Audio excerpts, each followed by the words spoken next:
Biz яңа портфельләрне алабыз. Алар буш.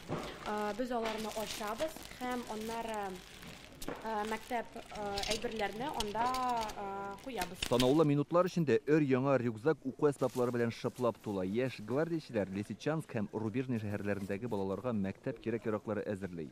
Бу эштә катнашучы Казан егете Данис Әкбәров үзе дә мәктәп укучысы.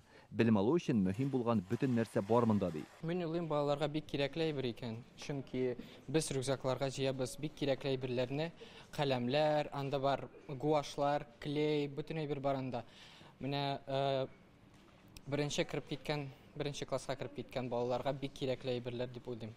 Рюкзакларга 70 төрле уку әсбабы тутырыла. Аларны Мәгариф министрлыгы тәкъдиме буенча җыйганнар. Башлангыч, урта һәм өлкән сыйныф балалары өчен уку кирәк-яракларын аерым туплыйлар. В том году уже направили ребятам больше 4000 рюкзаков. Узган ел без 4000-дән артык рюкзак тутырып җибәргән идек. Лисичанск һәм Рубежный шәһәрләренә гуманитар ярдәм алып бардык. Шул чакта урамнан барган балаларга күз төште. Алар аркаларына Татарстаннан җибәрелгән рюкзакларны аскан иде. Сабыйларның шат йөзен күрү бик тә куанычлы. Быел менә тагын алар өчен уку әсбаплары әзерләдек. Новые рюкзаки к новому учебному году. Бу эш республикада 16 ел гамәлдә булган мәктәпкә булышырга ярдәм ит дип аталучы акция барышында Татарстан рәисе ярдәме белән оештырылган. Бердәм Россия партиясе шушы вакыт içinde аз киремле гаиләләрдәге 200 меңнән артык баланы уку кирәк-яраклары белән тәэмин иткән. Һәрбер мобилизованный гаиләдән шундый балаларга ярдәм итәбез бездә республикада инде.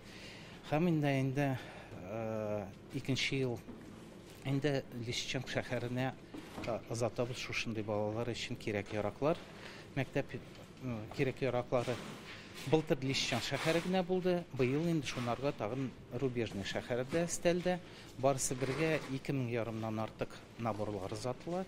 Укучылар белән бер рәттән мөгаллимнәр дә игътибардан читтә калмаган. Менә укытучылар өчен шундый 100 портфель әзерләгәннәр. Анда иң кирәкле әсбаплар салынган. Мисал өчен, дәфтәр тикшерү өчен менә шундый кызыл төстәге каләм, акбур, укытучы өчен иң кирәкле булган әсбапларның берсе күрсәтү таякчыгы һәм тагын шунысы игътибарга лаек. Менә шундый кенәгә игътибар итсәк, ул укытучылар өчен махсус ясалган. Бердәм Россияләр тарафыннан тупланган уку әсбаплары 14 августта җибәреләчәк. Шул көнгә кадәр Казанның Горький урамындагы 12-нче йортта әдәби китаплар да җыялар. Ярдәм итәргә теләүчеләр тулырак мәгълүматны номеры экранда күрсәтелгән телефонга шалтыратып белә ала. Илдар Сафиуллин, Алмаз Зиятдинов, Яңа Гасыр каналы.